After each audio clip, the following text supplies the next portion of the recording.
gone. What was the name of this place again? Every town is like this now. Everything has gone to crap. Swarm coming! Everybody stay focused! Don't let us down now! We gotta pull together! Barricade ready! Get it together! Here they come! Guys! There's a printer here! Printing complete. I was not put on this earth to die like a dog. Let's show these things whose planet this is! From birth, the children of the North hear tales of the end of the world. A battle so great, the gods fall, and the 9 realms are consumed by frost and fire. But these tales are false. The gods did not perish. Now they say that mankind must rise and end Ragnarok. You may have survived vast and dangerous lands, crafted the most powerful weapons the realms have ever seen, conquered all manner of ferocious beasts, and proven yourself against the bravest of warriors. But do you think you're ready to take down the god? Ragnarok.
Hi guys. So, a couple of years ago, we stumbled over these amazing artworks by Jakub Rojałski that showed mechs and strange machines in early 20th century rural landscapes.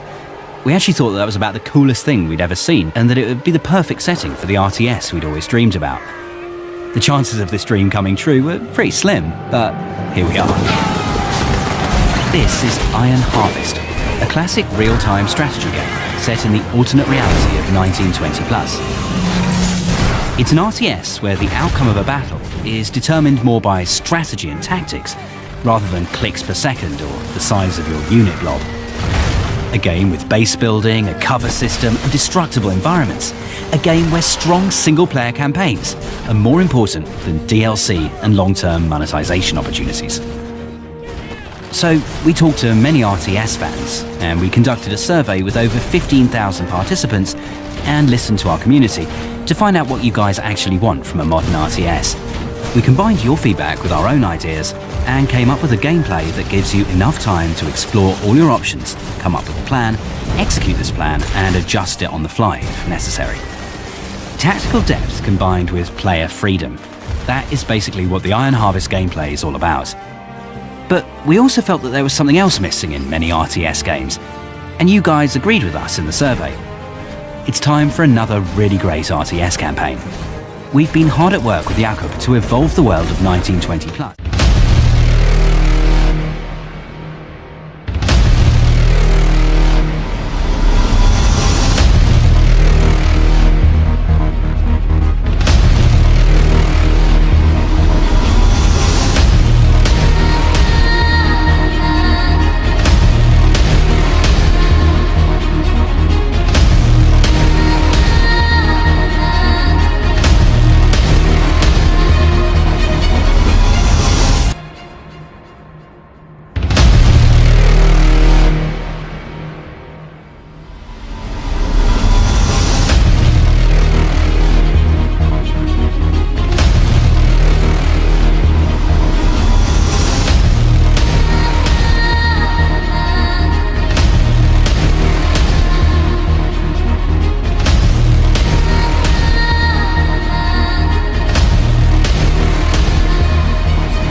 Scavengers is a survival shooter co-opetition where teams of players compete while engaging in PvE combat. It takes place in a not-so-distant future in a winterized world where a cataclysmic event has led to this sort of new ice age, and then you have this mysterious disease that's been spreading through the world, infecting all life across the planet. The challenge that we have as an art team is to define that intersection of beauty and dystopia. And we're trying to have a lot of down moments in the game. We're pacing it like a thriller. We also have AI in an open big world that we have to fight and work together as a team to overcome. So it's a mix between PvP and PvE. To be able to merge these two types of conflict and have them remain in balance with one another is probably our biggest challenge, but it's also the thing that gets me most stoked about the game. We're trying to present a large, rich, open world environment. This is something that we tried to tackle with Warzone and Halo 5, and that mode was really popular and very successful in terms of what it achieved, but we had a lot of limitations that we had to deal with. And so for us with Scavengers, it's really important that we're leveraging a platform called Spatial OS. And what Spatial does is rather than having to deal with the limitations of a single server within which you're having to simulate everything that's taking place within a game session, you're actually able to divide up that game world. So basically you get smarter AI and you can use the environment as a more dynamic playground. What Spatial really gives us the opportunity to do is be able to ultimately push a lot more richness into the world than we were ever capable of doing before. There's the word that we use a lot here is that we call togetherness. And I think that is going to permeate through the company and with our titles, where we want to make sure players play together and build relationships in the games. We believe in the idea that community takes adversity. That's our purpose at Midwinter, is to create that feeling of togetherness and put that into the world, and that's what we're here to do. Not to get crazy, philosophical, but I think like in an age where digital technology has the ability to sort of pull us all apart and polarize us and segment us. Am I really doing this? Moving so far away from civilization to be the man who will turn the tide of war when everything else fails. Millions of lives are at stake, and I have to save them, finish my work, break the code before it breaks me. Time is not on my side. Determination means everything now. For too long I've been misled, but the answer was there, right in front of me.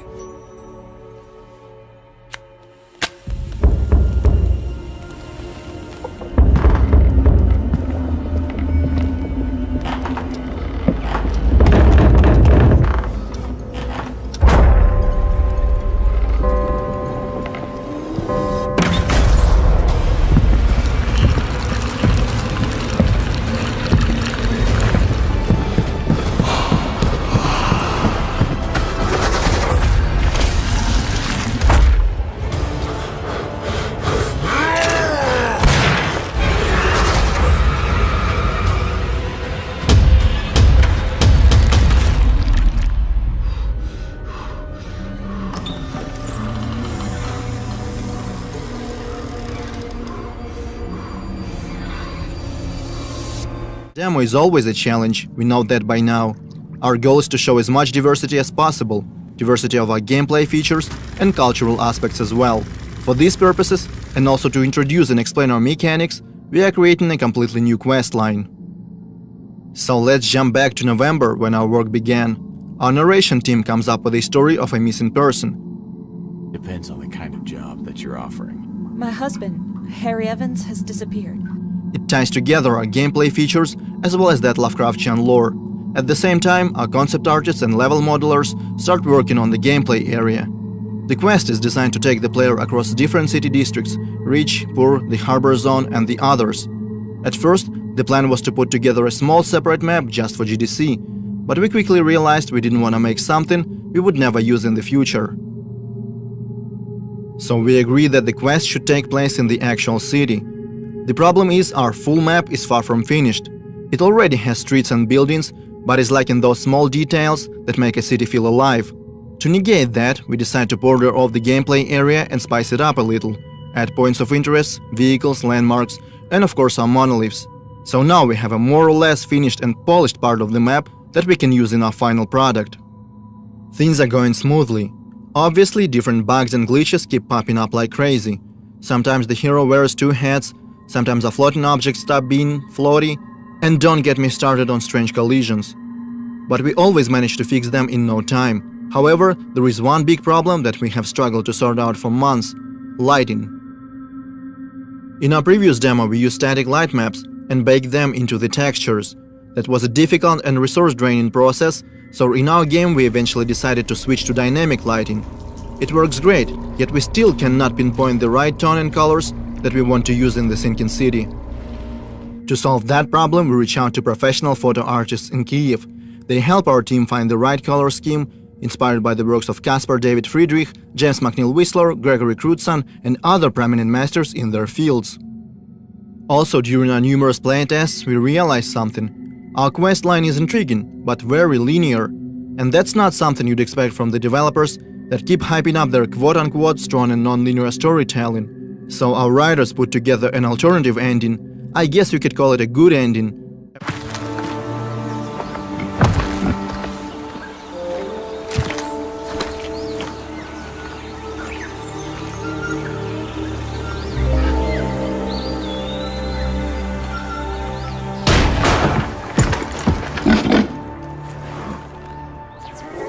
Trespasser, you have 5 seconds to leave the premises. 5, 4, 3.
They say the time of heroes is over.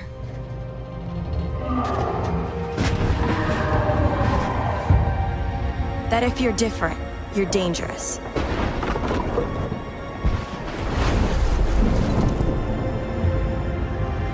But I know the truth.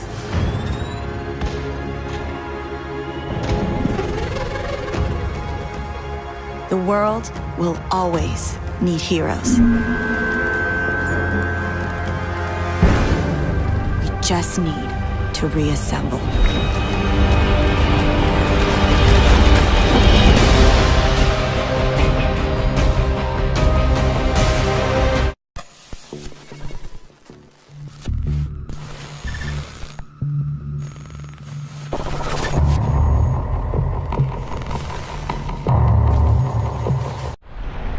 Dark Souls. A world wrought with despair and hope. In the seemingly endless cycle of death, one clean victory becomes a moment you'll never forget. Now you can savor your accomplishments anytime, anywhere for the first time on console with Nintendo Switch. Before launch, there's going to be a network test, so players can try the game. If this will be your first Dark Souls experience, welcome to a brave new world. Separately, the Solaire of Astora amiibo will be released. With it, you can perform the popular Praise the Sun gesture with reckless abandon. Now, about part 2 of our field trip. We're gonna need help. Lots.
We thought the wall would stop them. We hoped the cold would freeze them. We thought the army would crush them. But nothing worked. We're all alone. And they just keep coming.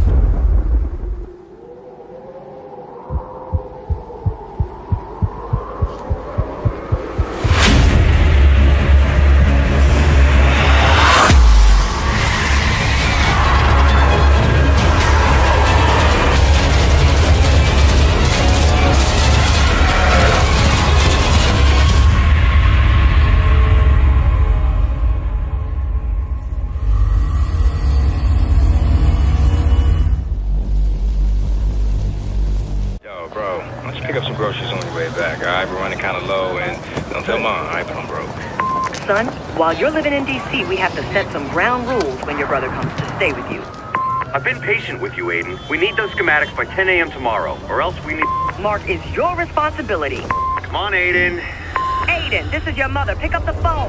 Aiden, pick up the phone, man. Aiden. Aiden. Aiden.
every night without fail.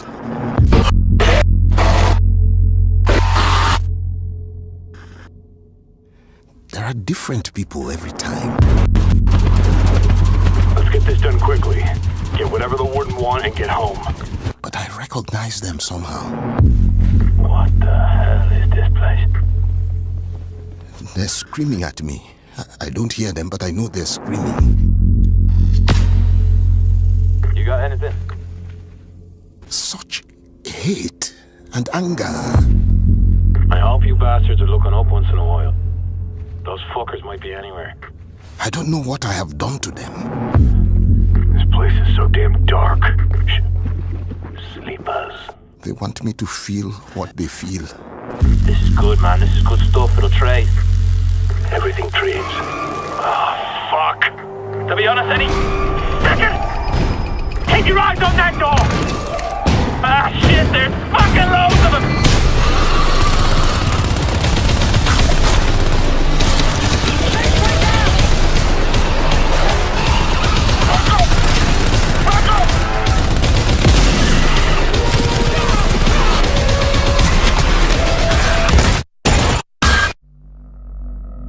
Then I wake up. I'm not sweating or screaming. I'm perfectly calm. I just open my eyes and I'm awake. And it's not a nightmare. It's just part of me, who I am. I don't fight it. I just live around it. What the hell? You are a warrior. I can see that. You trained your whole life for this.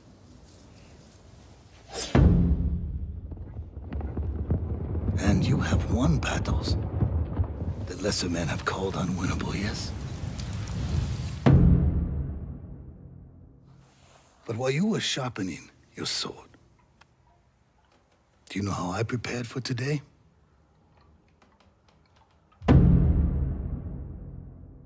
I learned. I know your language, your traditions, your beliefs, which villages to tame and which to burn.